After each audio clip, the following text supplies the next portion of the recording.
Impro Blabla. Discussion et échange autour de l'impro, la vie et tout ce qu'il y a entre les deux.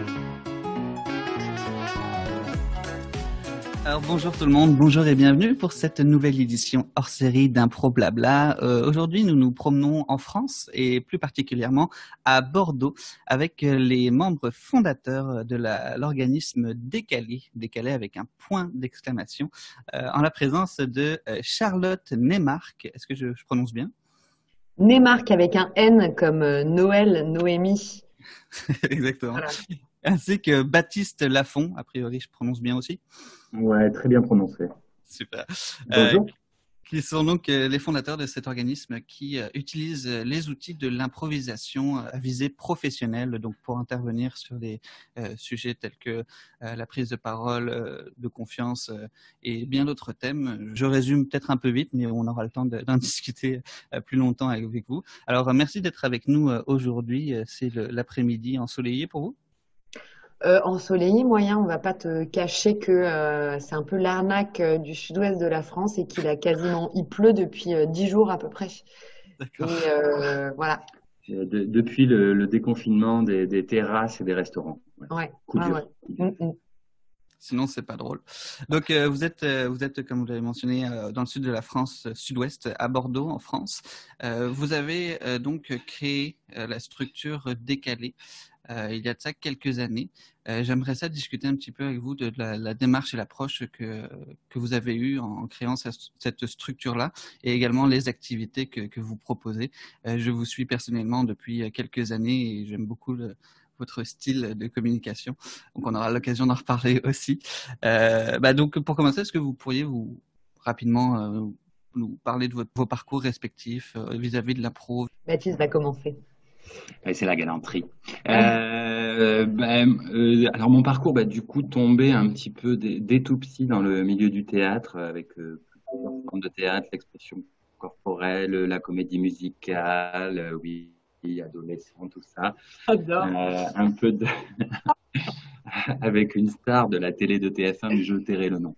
Une année de conservatoire, etc.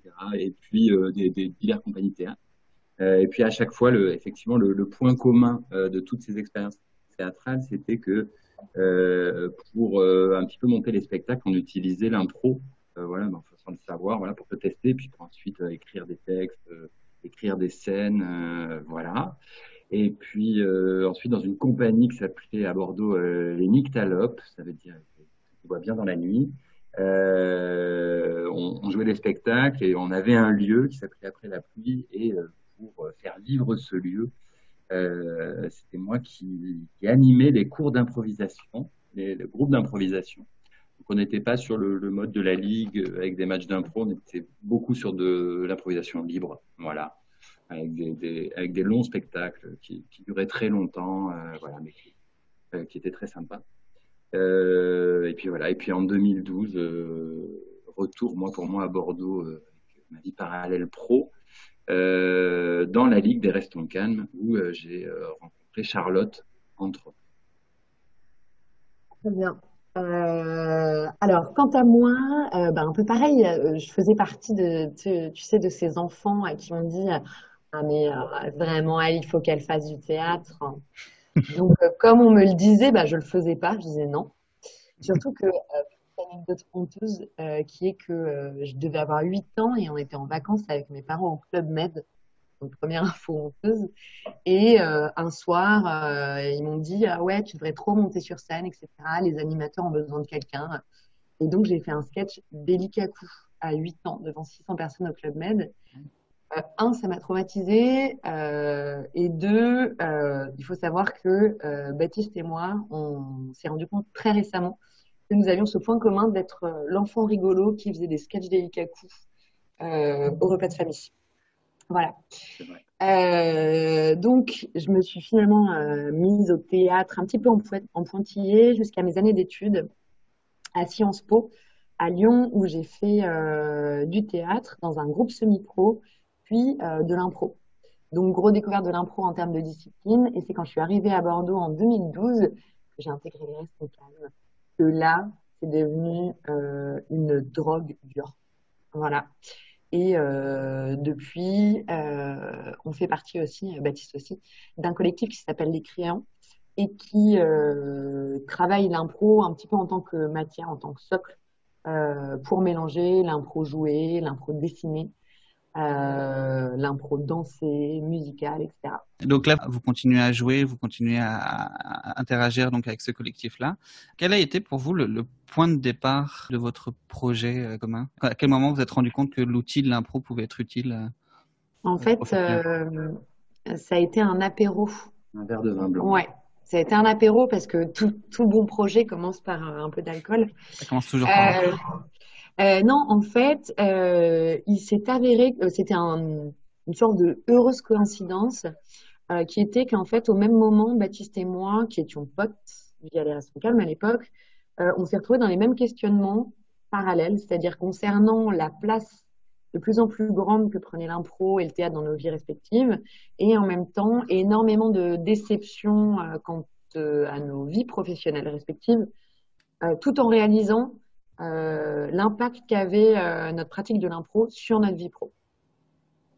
Bien dit, non? Oui, c'est bien dit. Ouais. Donc, effectivement, on avait des vies professionnelles parallèles. Moi, je voyais un petit plafond de verre en termes d'évolution, de sens. Enfin, bon voilà. Du coup, mon dernier poste était chargé d'études statistiques. Alors, pour les gens, ils se disent, ah, mais ça n'a rien à voir avec l'impro. Oui, mais enfin, c'est pas non plus éliminatoire. Et puis moi, je suis allé voir mon directeur, je lui ai dit est-ce que je peux avoir une augmentation ou un bilan de compétences? Et il a choisi le bilan de compétences, pas l'augmentation.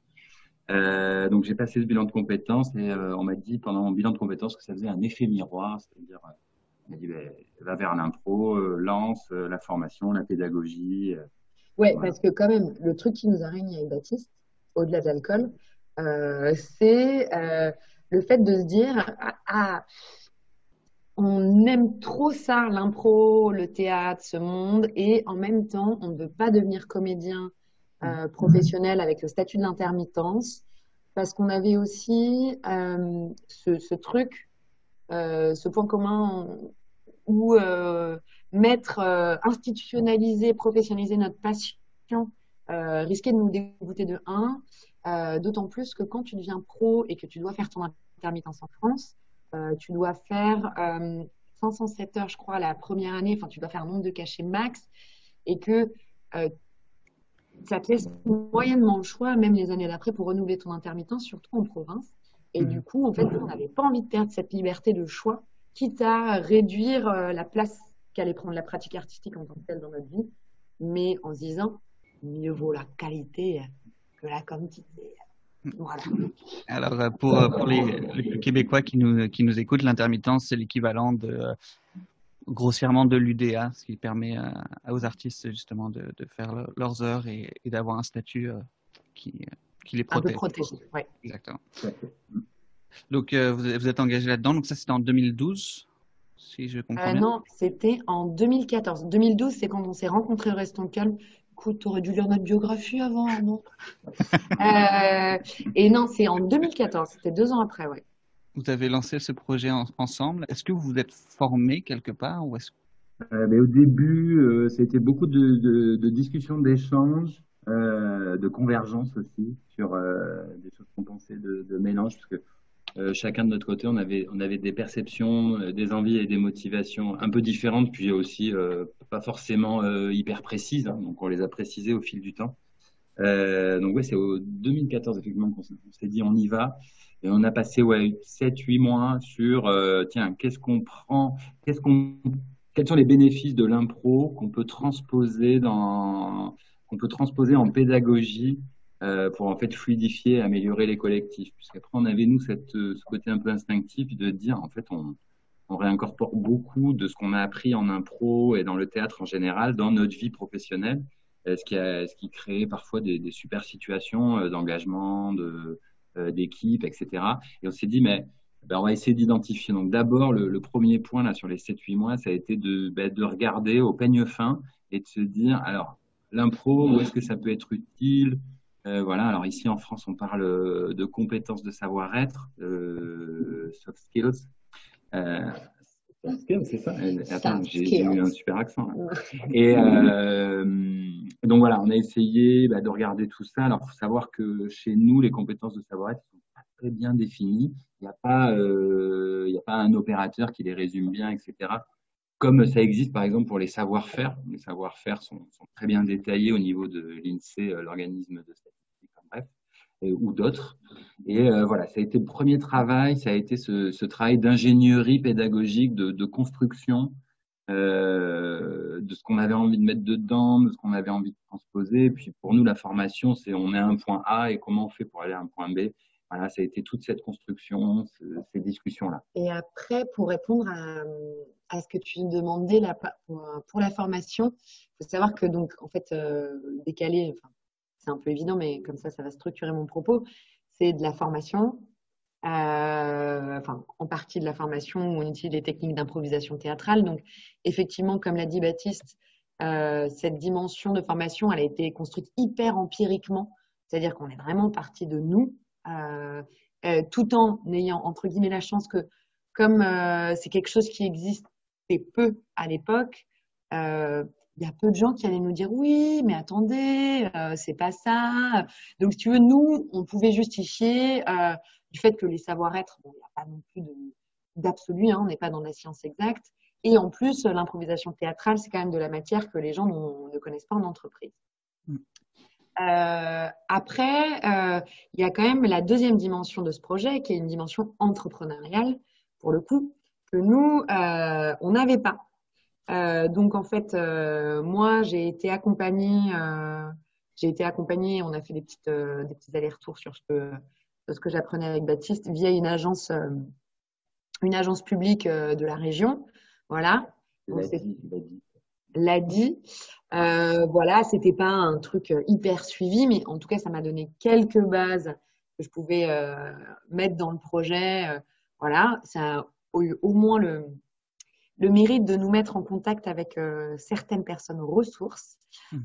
Donc, ça, c'était quand même un cadre qui était assez sécurisant au début. Tu vois, savoir à peu près où on mettait les pieds. Et ensuite, Baptiste et moi, 2 ans après ou 3 ans après, on a passé le diplôme de formateur pour adultes. Parce qu'il faut savoir pour les Québécois qui nous écoutent qu'en France, nous sommes un pays de diplômes. Et quand tu n'as pas le diplôme adéquat, on te dit désolé, ah, vous êtes formateur, c'est marrant ça. Vous avez fait des études de formation? Non, bah, vous n'êtes pas formateur. Donc, on l'a passé vraiment beaucoup plus pour des questions de légitimité que de connaissances, même si c'est toujours, on apprend toujours des choses. Hein. On prétend pas avoir la science infuse, mais globalement, on a vraiment jonglé entre les apports théoriques dont on s'est nourri, notre propre expérience personnelle et quelques formations institutionnelles. Plus récemment, on s'est formé sur des outils, sur des outils de facilitation, sur le co-développement, qui vient de Claude Champagne, qui est québécois d'ailleurs. Voilà, d'autres méthodes, des rencontres. Hein, il y a beaucoup de choses qui ont été issues aussi de rencontres, voilà, qui nous ont donné des points de vue, des outils, enfin, des échanges. Voilà. Si je comprends bien, vous avez accumulé du contenu et que vous avez rassemblé et créé par vous-même au final. C'est ça. Ouais. Et tu parlais d'entrepreneuriat, et j'ai fait mes petites recherches malgré tout. Je vois que vous avez été lauréat d'un prix d'entrepreneur créateur. Talence Innovation. Oui. Alors, c'est très drôle parce que figure-toi que c'était notre premier prix. Pour ça, il fallait faire une vidéo. Et on a fait la vidéo la plus pourrie du monde où vraiment on l'a reçu. En termes de réalisation. En termes de réalisation. Après, le scénario de base était drôle, mais c'est vraiment la vidéo sketch, quoi, un peu de la loose. Et on a dû faire 15 prises parce qu'on riait à chaque fois. Et effectivement, on a reçu un prix. Et si tu veux, le jour du concours, on était hyper honteux parce que tu avais toutes les diffusions des films qui Dans étaient une quand salle de même, cinéma. voilà, et les films étaient quand même bien montés, bien rodés, quali, quoi. Et nous, on arrive avec notre petit film bien artisanal, Ouais. voilà. Mais est-ce que c'est justement c'est cet esprit artisanal, comme tu dis, qui caractérise un petit peu votre démarche au début, qui fait que ça a marché en quelque sorte? Mais au début, c'était artisanat et naïveté. Nous, Artisanat naïveté. artisanat, naïveté. Déjà, nous, on pensait déjà que la formation, on était pour la formation pour tous. Voilà, déjà. Confronté au terrain, on s'est aperçu qu'il y avait une petite quand même hiérarchie sur les formations. Voilà. On va quand même former, on forme quand même en France un petit peu plus ceux qui sont plus qualifiés. C'est comme ça, mais c'est un état de fait. Hein. C'est du tout polémique ce que je dis.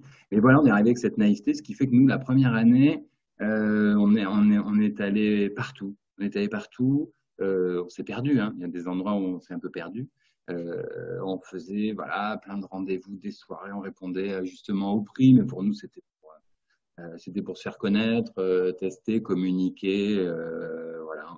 Et on y allait avec naïveté, entre guillemets, avec énergie, en disant bon, bah, voilà, au pire, ça marche, on y va. C'est un peu ça, notre première démarche entrepreneuriale, ça a été effectivement du 94 heures par semaine pour se faire connaître, parce que pareil, sur la naïveté, au bout de 6 mois, on s'est dit, ah mince, on avait lancé Décalé pour faire de la formation, être face à face avec du public, et on s'est rendu compte de la réalité du début de l'entrepreneuriat, où tu te retrouves en fait à faire 25% de formation, et ce pourquoi tu as monté le projet, et c'était beaucoup de structuration, de commercial, de communication aussi sur les réseaux, tout ça. Moi, c'était une année très formatrice, très énergivore, Ouais. très énergivore, mais très formatrice. Mais, et puis, justement, énergivore parce que artisanal. C'est-à-dire qu'en fait, il y a un truc dans lequel on s'est un peu piégé et en même temps qui nous a vachement aidé. Donc, je sais même pas si j'arrive à avoir du recul encore là-dessus. C'est que, si tu veux, forcément, les débuts d'une entreprise, c'est artisanal. Tu pars de petits trucs auxquels tu t'accroches. En plus, Baptiste et moi, avec le recul, même si on est très différents dans nos manières de travailler, on est deux créatifs. C'est-à-dire que tu n'en as pas un créatif et l'autre organisé, tu vois. On est vraiment dans ce truc d'idées, d'aller voir, machin, surtout au début. Et en fait, on s'est rendu compte que les gens qu'on était notre propre produit. Alors, on s'en est rendu compte bien après, mais je crois qu'à ce moment-là, on était notre propre produit. C'est-à-dire que ce côté foutraque plutôt, un peu bordélique, rigolo, sympa, qui détonne complètement avec le milieu de l'entreprise, a complètement séduit, paradoxalement, quelque part. Mais ça a trouvé ses limites, dans le développement de notre modèle à cette époque-là, et deux, effectivement, dans l'énergie qu'on y mettait. Du coup, à un moment donné, on a été obligé de quelque part rationaliser ce qu'on faisait, plus le cibler, vraiment acter des notions entrepreneuriales, c'est-à-dire de rentabilité. Où est-ce qu'on a envie d'aller? Qu'est-ce qui nous rapporte de l'argent? Qu'est-ce qui ne nous coûte pas trop d'énergie par rapport à ce que ça nous rapporte comme argent, etc. Donc, des arbitrages de chef d'entreprise. Voilà. Tout en gardant à l'esprit, si tu veux, et je pense que ça a été notre force, que on avait envie de se faire plaisir. Et je ne sais pas si c'est une question ou une remarque qu'on vous a souvent faite, j'imagine que oui, mais à quel point justement votre pratique de l'improvisation, votre état d'esprit d'improvisateur et d'improvisatrice a influencé votre démarche entrepreneuriale? Quel parallèle vous avez pu faire entre les deux domaines? Eh ben, en fait, justement, au début, on intervenait vachement dans les milieux entrepreneuriaux parce qu'on est dans un environnement très entrepreneurial autour de l'ESS, l'économie sociale et solidaire notamment. En fait, on a fait vachement de parallèles entre la posture de l'entrepreneur et celui de l'improvisateur, où, si tu veux, il faut savoir bien s'entourer, savoir communiquer. Il y a une dimension de prise de risque, savoir prendre la bonne décision au bon moment. Comment est-ce que tu prends l'existant pour le transformer et en faire quelque chose? En gros, il y a vraiment quelque chose de l'ordre de l'adaptation, notamment dans l'entrepreneuriat social, où tu vas répondre à une problématique existante tu vois, et tu pars de l'existant pour pouvoir développer ton projet. Voilà, ça demande de faire preuve de créativité, d'avoir parfois une mentalité de leader, parfois une tête suiveur. Donc en fait, c'est vraiment comme l'improvisation, ça te demande sans arrêt de jongler entre plein de postures où tu dois être caméléon. Oui, les statuts qui se donnent. Ouais. Des fois t'es 1, des fois t'es 10. Et il y avait plein de parallèles. Et je me souviens, dans la première année, ce qui m'avait marqué, c'est que des fois, il y avait plein de discours aussi de milieu professionnel. Et en fait, derrière, en faisant une, je me dis, mais en fait, c'est être un bon improvisateur. Par exemple, aujourd'hui, on dit un facilitateur, c'est accompagner un collectif. Et un facilitateur, c'est un bon improvisateur. Il peut avoir tous les meilleurs outils qu'il a. S'il prend pas en compte les interactions, les gens, le collectif, si à un moment il n'a pas ce relationnel-là, il restera caché derrière son outil et on connaît la limite des outils. Et puis nous aussi dans l'état d'esprit, il y avait, c'est vrai, ce que dit Charlotte, et je crois maintenant un peu avec le recul, c'est encore un peu à chaud, hein, c'est vrai, mais les premières années on arrive quand même à identifier. On a su aussi s'entourer, on a été bien entouré. On a vraiment fait des rencontres qui nous ont structurés. Et je pense que c'est aussi ça, l'impro, c'est tu fais quelque chose, on te fait un retour, ok, tu t'ajustes, tu prends. Et les retours les plus structurants sont pas forcément ceux qui t'envoient des fleurs. C'est très bien, hein, c'est super, mais il y a des choses qui nous disent, ah, là c'est bien. Et ça, on a toujours pris le risque, même sur les 6 premiers mois, par exemple, on faisait des formations et on invitait toujours, entre guillemets, un espion. Et parfois, c'était un espion, on l'avait jamais vu. C'est juste qu'il a été recommandé par quelqu'un d'autre qui était dans la formation. Donc, on prenait aussi ce risque de retour, de prise de risque de formation. Et les gens nous faisaient des retours, on s'est adapté, voilà. Et on a une petite communauté derrière Décalé qui nous a aidés et qui est fun, qui est toujours présente. Donc là, c'est entre guillemets la phase émergée de l'iceberg, mais derrière, il y a des années d'interaction de gens qui ont apporté leur pierre à l'édifice. Voilà. Je les nomme pas parce que j'ai pas le temps, mais en tout cas, je les salue. On pense à eux. On pense à eux. Si vous êtes encore confinés, on pense à vous. Je trouve ça très intéressant, la démarche en tant que telle. Elle est presque elle est complètement même méta, dans le sens que vous avez utilisé les outils que vous proposiez dans vos services pour mener à bien votre projet. Ouais, on s'est toujours dit qu'il fallait qu'on s'astreigne, qu'il fallait en fait qu'on s'astreigne à nous-mêmes ce qu'on voulait donner à l'extérieur. Du coup, ça paraît être une porte ouverte ce que je dis, mais pour nous, en fait, pousser on peut pousser la porte ouverte. Enfoncer. Voilà, ça nous paraît, c'est une évidence pour nous, mais voilà, c'est aussi pour ça que on a gardé, entre guillemets, envers et contre tous avis retour, notamment de rentabilité, le fait d'intervenir à deux en binôme de formation. Déjà, on avait envie de casser un peu cet esprit de formation d'une seule personne. Pour nous, par exemple, quelqu'un qui va proposer, comme ce qu'on fait, des formations sur la coopération, déjà, le fait de faire un binôme de formation, tu te mets déjà dans ce rapport de coopération et c'est pas si évident que ça. Et d'ailleurs, dans Décalé, on a eu l'occasion avec nos intervenants de faire des formations de formateurs où ils fonctionnent en binôme. On a eu des grosses discussions là-dessus où effectivement, des fois, tu te dis, je préfère y aller tout seul, ça ira plus vite.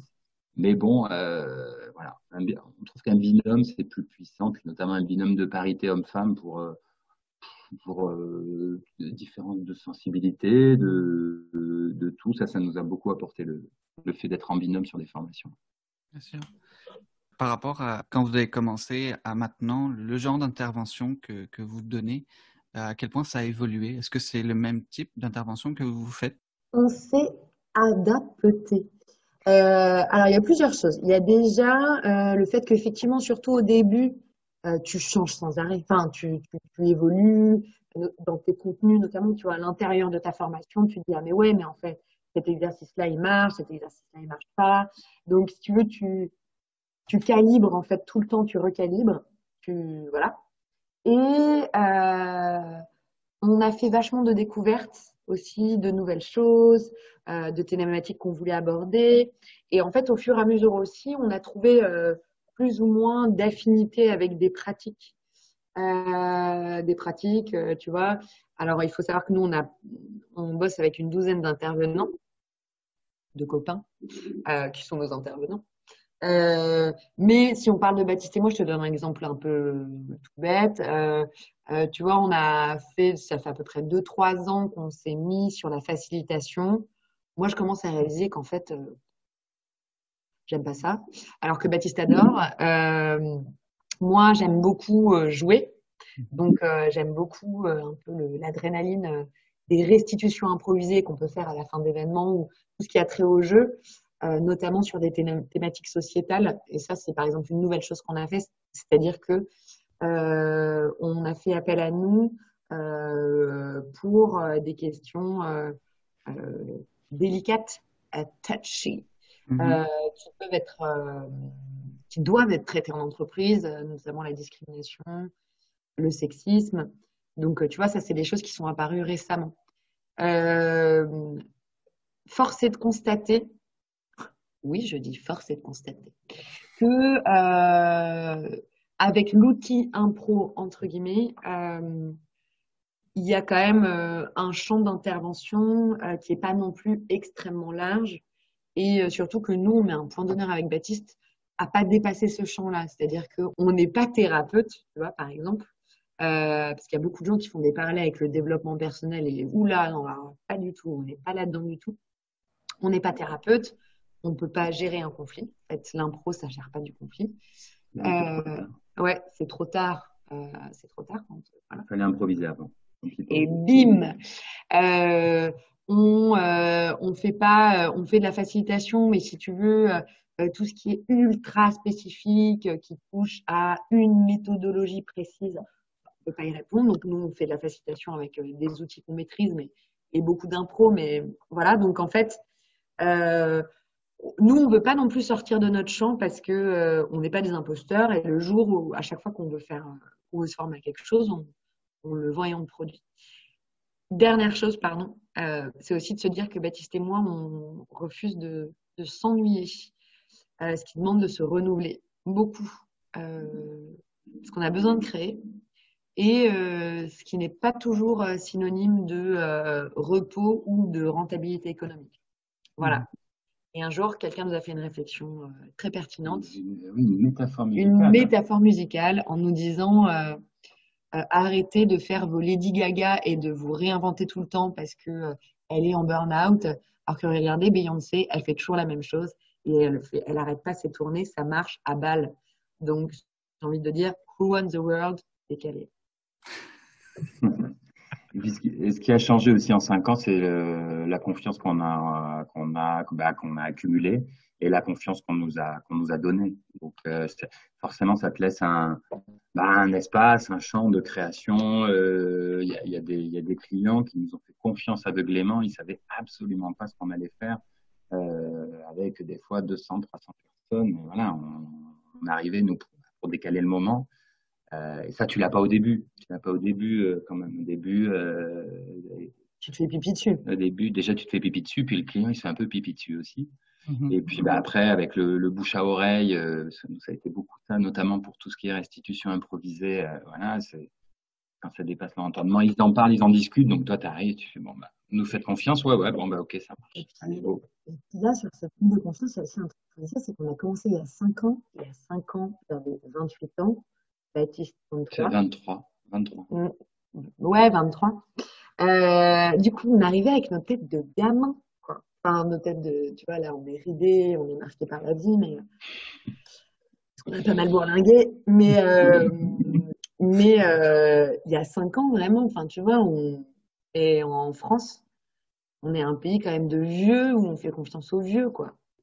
Le jeune est con. On va se faire des amis, là, c'est bien. Le jeune est con en France. Ça veut dire, ce qu'on a peut-être le moins changé, c'est les formations. Et bizarrement, pour appliquer ce qu'on a fait dans les formations, c'est qu'on a retiré des exercices. En fait, on en mettait plein. Tu sais, comme si on s'adressait à des improvisateurs.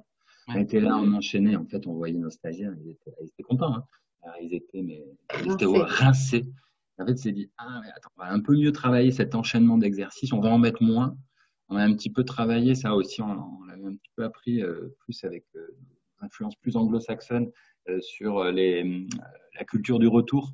Mhm. Voilà, la culture du retour et que c'est important, etc. En France, alors, je dis en France, je vais généraliser, ça se trouve pas du tout, mais en tout cas dans ce qu'on a connu nous de l'impro et des ligues, t'es dans la production. Faut produire, faut produire, faut produire, et puis on verra peut-être à la fin si on va un petit peu discuter, etc. Mais t'es dans cette boulimie du jeu, boulimie, ouais, c'est bien. Bolémé. Boulimie du jeu, et ça c'est ce qui a changé en 5 ans. On met quand même beaucoup moins d'exercices dans nos formations parce que les gens étaient contents mais rincés. Mhm. Et, On parle ouais. beaucoup. Ouais. Et par rapport justement à la réception que vous avez pu avoir avec que ce soit vos premiers clients ou même des nouveaux clients que vous avez dorénavant, comment ça se passe? Est-ce qu'il y a des résistances souvent? Alors, le commanditaire, non, en général, s'il nous fait la commande, c'est que, il veut qu'il y ait de l'impro dans sa formation. Après, quand tu arrives sur le terrain et que les salariés, on leur a dit que c'est de la prise de parole en public, mais que leur patron leur a pas dit qu'on utilisait des techniques d'impro, dès qu'ils entendent le mot impro, c'est systématique, il y a une sorte de silence, tu sais, de petites prises, de petits mouvements de recul collectif où tu as des gloops, quoi. Ouais, des groupes. Après, alors on fait le sondage après à chaque fois. Ici, les gens connaissent assez peu l'improvisation théâtrale. On doit être sur allez, 20% qui connaissent. Puis quand ils connaissent, ils vont pas forcément y avoir beaucoup de spectacles. Donc voilà, nous, c'est entre nous, improvisateurs, qu'il y a plein d'influences, plein de choses. Il y a plein de choses différentes dans l'impro. Donc aussi, ils se représentent une image. Donc, ça a été aussi beaucoup un travail pour nous, c'est-à-dire d'expliquer, nous, ce qu'on voyait dans l'impro et ce qu'on avait envie de porter dans l'impro. En fait, les gens, nous, notre diagnostic, c'est que les gens flippent. Bon, déjà, parce qu'en France, on n'est pas du tout dans une culture de l'oral, donc les gens détestent s'exprimer à l'oral, vraiment. C'est une phobie. Et en plus, les gens ont vraiment cette image de l'impro comme il faut être drôle, il faut avoir de la répartie. Et en fait, du pseudo-charisme, alors que nous, on déteste ce mot-là. Et donc, en fait, nous, il y a quand même une petite partie de la formation qui est à chaque fois dédiée à la déconstruction de ce que c'est l'impro. En disant, pour nous, l'impro, en fait, c'est savoir faire avec l'autre. Vous, ce dont vous parlez, c'est soit un one-man ou one-woman show ou du stand-up. Mais en fait, on n'est pas du tout obligé d'être drôle quand on fait de l'impro. Et avoir de la répartie, c'est juste savoir prendre ce que l'autre nous dit et le transformer. C'est beau ce que je dis. C'est très beau. Mais oui, je comprends ça, je connais ça, même la phase de démystifier, dire aux participants qu'on va pas faire d'eux les meilleurs improvisateurs, leur permettre d'accéder à des outils qu'ils ne soupçonnaient pas forcément. Oui, c'est clair. Oui, puis c'est ce que tu dis, c'est-à-dire que c'est un outil, c'est pas une fin en soi. On n'est pas là pour qu'ils soient des comédiens. C'est pas ça l'angle. On est tous d'accord là-dessus. À quel point vous avez, entre guillemets, je l'ai fait visuellement, des guillemets, surfé sur la tendance du bien-être au travail. Je ne sais pas si en France c'est quelque chose qui. En fait, on a vu la vague arriver, ouais. et c'est une vague qui nous fait un peu peur. C'est pareil, on va se faire des amis là. Et en fait, on est allé chercher une autre vague. Du coup, je sais pas si la métaphore de l'océan, je vais arrêter, même s'il y a l'océan Atlantique pas loin. On a fait de la plongée. Ouais, on a eu du mal. Donc, on a essayé de s'en écarter. Tout à l'heure, Charlotte disait, on fait pas de développement personnel. C'est vrai. Alors, nous, on appelle ça les bénéfices collatéraux. Alors, on sait que l'impro amène des choses de l'ordre de la confiance, du développement personnel, etc. Mais en tout cas, nous, on le mentionnait pas. Et quand on venait nous faire ce retour, on disait, oui, on sait, mais on n'a pas envie de mettre ça en avant. Okay. Alors, du coup, après, on a précisé ça avec des rencontres. Donc, on est à l'aise avec le bien-être. On n'est pas à l'aise avec le bonheur au travail. Je ne pense pas que c'est l'endroit du bonheur. Enfin, je trouve que c'est plutôt personnellement, je trouve que c'est une notion quand même plutôt philosophique de recherche. C'est pas, alors c'est très bien de le faire dans toute sa vie et notamment au travail, mais voilà, il y avait un peu, nous on était dérangés. Voilà, on était dérangés par cette injonction au bonheur et on s'en est un peu écarté. On s'est écarté aussi un peu du côté cohésion d'équipe quand on s'est rendu compte, c'est au tout début, les premières années où tu es en concurrence avec une sortie karting, la sortie Aqualand. Voilà, on s'est dit, Alors, c'était pas de l'arrogance ni rien, mais on s'est dit, bon, l'impro, c'est beaucoup plus puissant que ça, quoi. Donc, voilà. Et je crois que que ça a été effectivement, comme disait Baptiste Hanson, un peu de cheval de bataille philosophico-commercial. Ouais, bah justement, de se définir commercialement et dans nos valeurs pour dire non. Alors, moi, je suis particulièrement véhémente par rapport à l'idéologie, ce que j'appelle l'idéologie du développement personnel. Donc, on a mis un point d'honneur à axer sur la dimension formation en France qui en fait te demande de montrer patte blanche sur tout un tas de choses juridiques et administratives. Donc, pour être organisme de formation, labellisé, etc. Faire des dossiers, j'en passe, c'est chiant. Et aussi pour miser sur le collectif, en se disant, en fait, pour nous, c'est une vraie valeur. Et justement, de prendre le contre-pied du développement personnel en disant, on n'a rien contre le fait de faire, je sais pas, du yoga ou de la méditation, mais pour nous, ça n'a pas sa place dans l'espace de travail, et deux, il y a une volonté de replacer le collectif à l'endroit du développement aussi, parce que c'est avec les autres, c'est en miroir avec les autres, c'est en se confrontant au groupe, en trouvant sa place dans le groupe que qu'on arrive aussi à se définir et à définir une entité. Nous, on croit beaucoup, beaucoup à ça.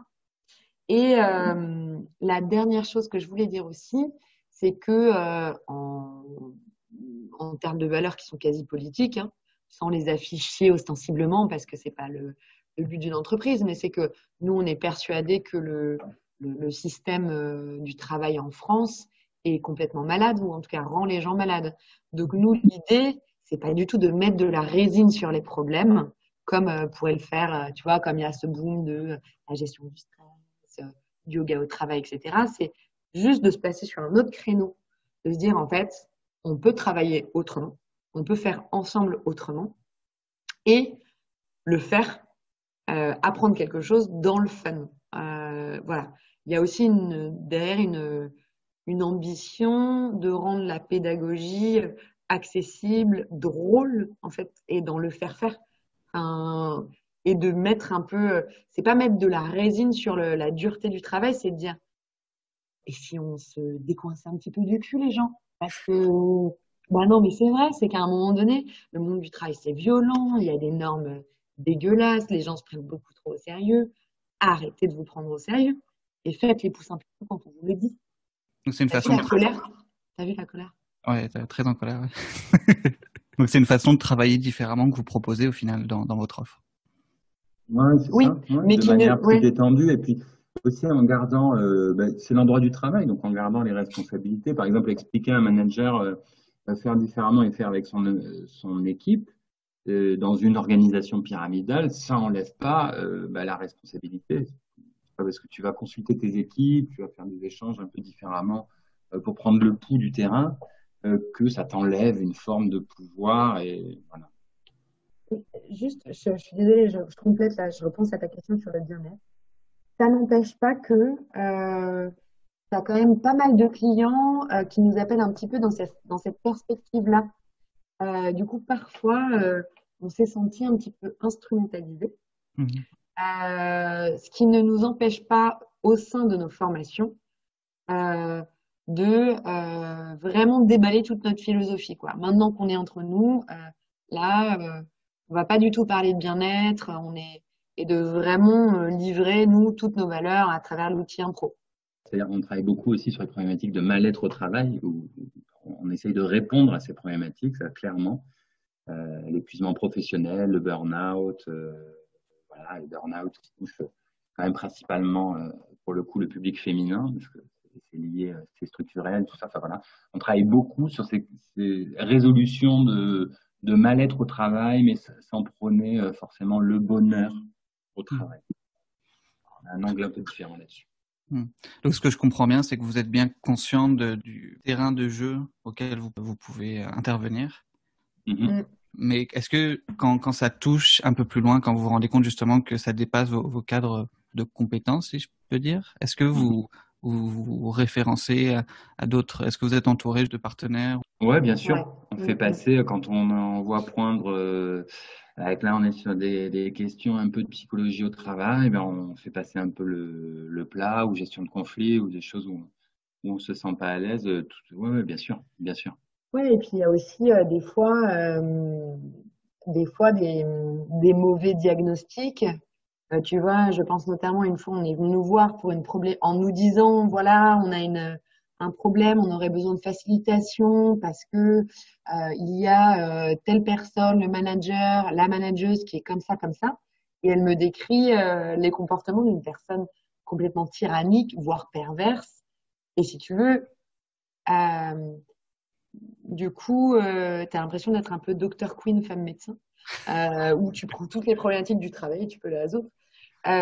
Et donc, en fait, des fois, c'est un problème qui vient d'une personne. Donc, en fait, à part l'isolement de cette personne ou la mise au banc ou j'en sais rien, ou quelque chose de juridique qui est fait, on peut rien faire. Donc, parfois, il y a aussi ça. On est confronté à des problèmes qui sont d'ordre juridique, alors peut-être pas pénal, mais en tout cas, voilà, des personnes. Qui vont beaucoup plus loin. Voilà, et ça va beaucoup plus loin. Je voulais continuer avec vous sur un article que vous avez publié au début du confinement qui m'avait marqué personnellement.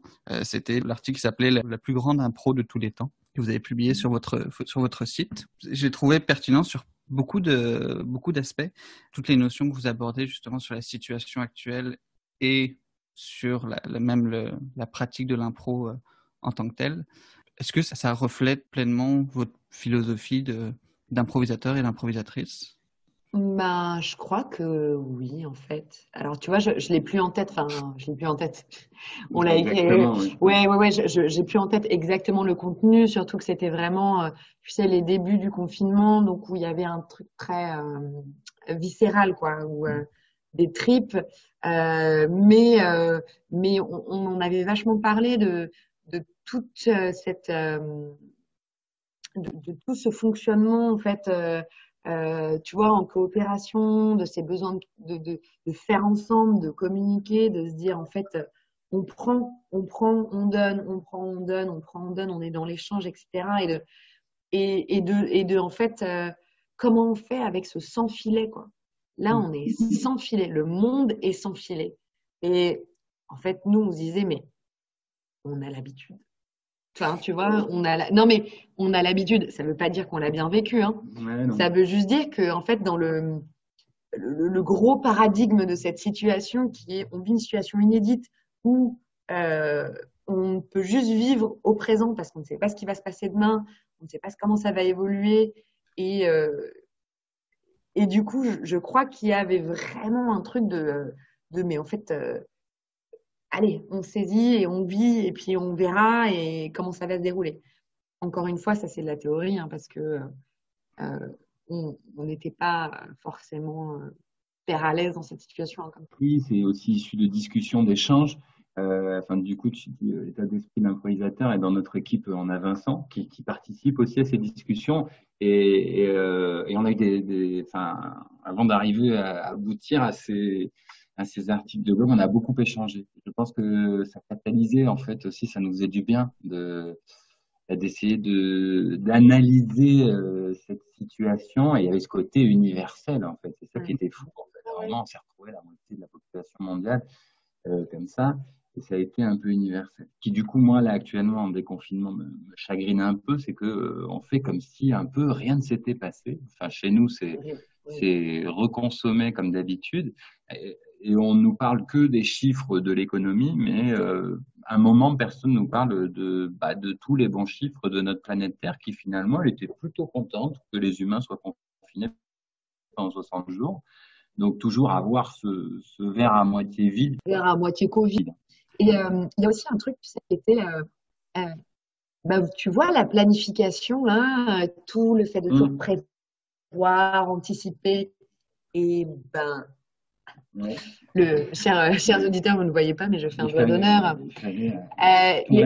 Ouais, il y a vraiment eu ce truc, en fait, à un moment, tout planification, anticipation, d'ultra-rationalité qui devient une sorte de système de valeurs extrêmement dominant, et ben, il a ses limites. Il a ses limites qui sont ici celles de la nature, en fait. Tu vois, il y a un petit truc nature versus culture. Et là, en tant qu'improvisateur, de planification versus improvisation.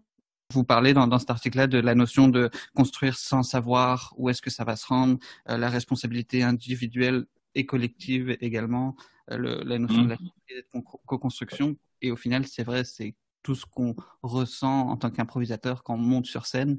C'est la même perspective, en une échelle différente, bien entendu. Mais comme tu disais, Charlotte, le fait de on comprend ce que c'est, ça ne veut pas dire qu'on le vit mieux, mais on est moins peut-être dans la panique totale que... Ouais, je pense qu'on est moins apeuré de ne pas voir le bout de la route parce que des fois dans notre pratique on aime ça en fait de pas voir le bout de la route quand on monte sur scène et qu'on rencontre quelqu'un qu'on n'a jamais vu et qu'on fait un spectacle, on est hyper content d'aboutir à une super chose qu'on n'avait pas anticipée. C'est le grand plaisir de l'impro d'ailleurs. Et là, effectivement, comme tu dis, on est peut-être moins en panique, mais ça veut pas dire qu'on le vit mieux. Mais on se dit, bon, bah alors là, quand même, là, tout le monde est dans le même état d'esprit de pas savoir où il va, et c'est encore le cas d'ailleurs aujourd'hui. Mais Beaucoup de personnes. moi, je trouve que justement, moi, ce qui m'a mis en panique justement en gardant le parallèle avec l'impro, c'est le PQ. C'est cette histoire de PQ, de manquer de PQ. Non, c'est vraiment de se dire, on n'a pas de levier d'action, nous. Je veux dire, on n'est pas acteur. On est acteur, on a une part marginale. Quand tu es en impro, tu connais pas l'histoire, mais l'histoire, tu vas la faire avec des copains autour de toi qui sont aussi cons que toi. Là, autant te dire que on avait beaucoup trop de copains, dont beaucoup trop pas très promptes à être dans quelque chose de partage et de collectif. Donc, si tu veux, on n'avait pas d'infos, on n'avait pas de pouvoir d'action, on avait une liberté limitée. Donc, si tu veux, le parallèle du sans-filet était pas rassurant. Mais il existait, hein, mais à notre échelle, enfin moi à mon échelle en tout cas, je me suis pas dit ça va, je maîtrise un peu le scénario, je connais ce que c'est de ne pas avoir de filet. On avait des gouvernants qui étaient des très mauvais improvisateurs. Ça arrive parfois, hein, même sur le jeu, en croisé. Par rapport à cette situation-là, vous justement, à quel point vous êtes adapté? Vous êtes en France, c'est le déconfinement progressif, là. Peut-être les activités reprennent petit à petit le cours normal, si on peut dire. Mais est-ce que vous avez pu adapter votre offre par rapport à ça? Comment ça s'est passé? Déjà, on a pu l'adapter par l'obligation d'arrêt de la formation. Hein. Ça a été complètement arrêté, donc on s'est adapté de fait. Après, on est complètement à chaud, donc je ne sais pas si on peut retirer des choses. En tout cas, nous, instinctivement, au début du confinement, on s'est dit, il faut qu'on prenne soin de nous, chacun. Donc, voilà, nos familles respectives. Aussi, on avait Vincent qui venait juste d'arriver. Alors, c'était un projet de recrutement qui datait de 2019, mais il venait d'arriver. C'était aussi de lui dire, prends soin de toi. Voilà. Alors, ça a été notre première chose, c'était on va prendre soin de nous. Il faut aussi qu'on aspire le choc émotionnel de se dire bah là faut rester chez soi, tout s'arrête, etc. Donc c'était d'abord de gérer ça et puis après de niveau professionnel, d'une part on a 5 ans donc on a une structure éligible à un mal d'aide qui nous permet aussi d'un peu de tenir. On avait une trésorerie, tout ça, donc on a pu faire ce choix aussi de pas aller dans un tout visio tout de suite, de tout transformer. Et on a des clients qui nous font confiance, qui ont reporté les formations sans les annuler. Donc voilà, quand je dis on s'est adapté, tu vois, je dis on est à chaud parce qu'on a eu aussi cette chance-là ou ce bénéfice-là de faire ce choix-là, de prendre ce recul. Après, ce qui était très compliqué avec cette crise, et ce qu'il est encore, c'est que personne n'a vraiment de visibilité sur les conséquences économiques et sanitaires à long terme. En fait, c'est quand même assez compliqué. Nous, sur le lieu de travail notamment, était très chargé en termes de relations, de reconfiguration des relations. Tu vois, tout ce qu'il y a de l'ordre de la méfiance, voilà, de la distance. Donc, on a créé une offre qui s'appelle faire collectif malgré la distance. Voilà. Et avec vraiment cette problématique de comment est-ce qu'on se retrouve alors que on nous enlève le toucher, la proximité fait peur. Voilà. Et d'un autre côté, en fait, on sait aussi que, tu vois, c'est aussi là, l'impro joue. À quel moment il faut être à sa place? Quand on est en crise économique, l'économie reprend et qu'il y a des choses qui sont vraiment de l'ordre de l'urgence, les gens vont pas commander de prise de parole en public directement. Voilà. Et c'est normal. Tu vois, donc, je dis la prise de parole en public parce qu'on nous sollicite pas mal pour ça, mais on sait très bien que et pour nous c'est compliqué aussi d'aller prospecter en disant coucou, vous n'avez pas envie de faire de la prise de parole en public, parce que même les gens sont dans ces incertitudes-là qui les touchent aussi dans leur vie quotidienne.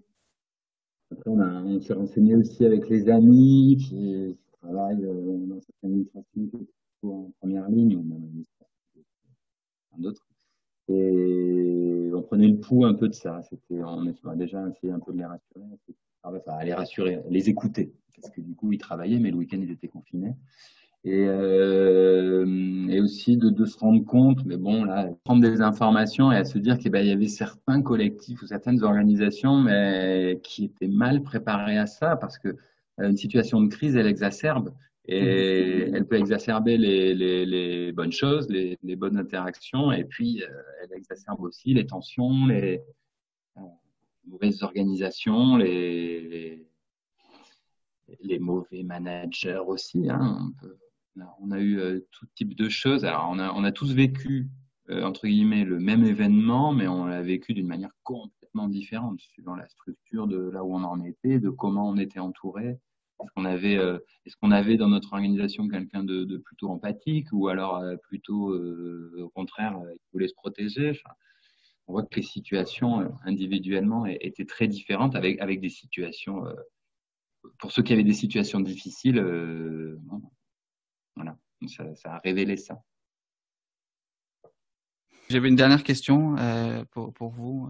Est-ce que donc ça fait 5 ans que vous avez évolué, que vous avez commencé vos activités professionnellement. Comment est-ce que dans 5 ans à venir, vous aimeriez évoluer? Est-ce que vous avez une idée de là où vous voudriez aller au niveau de... Je dis depuis le début à Baptiste, j'aimerais qu'on soit appelé par l'ONU pour régler des conflits géopolitiques à partir des techniques d'impro. De type israélo-palestinien. Des types conflits israélo-palestiniens. Alors, c'est certes un peu ambitieux, mais sincèrement, j'y crois énormément.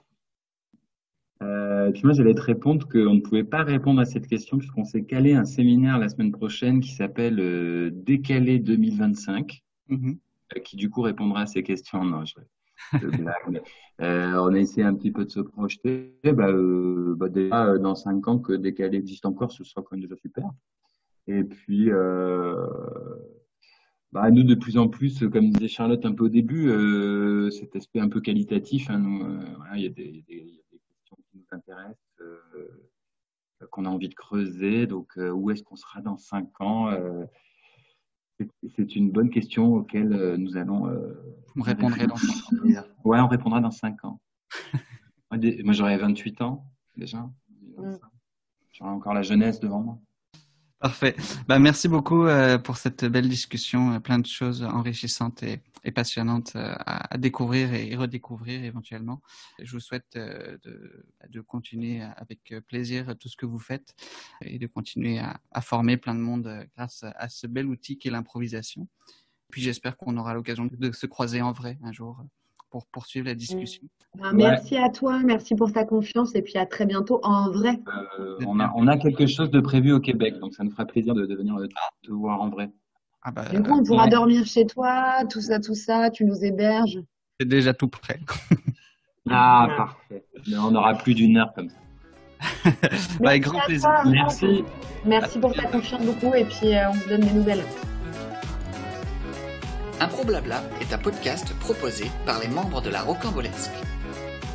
Retrouvez toutes les éditions sur rocambolesque.ca/improblabla ainsi que sur votre plateforme de podcast dédiée. Vous pouvez vous aussi faire partie de la discussion en nous rejoignant sur la page Facebook de la Rocambolesque improvisation traditionnelle et expérimentale.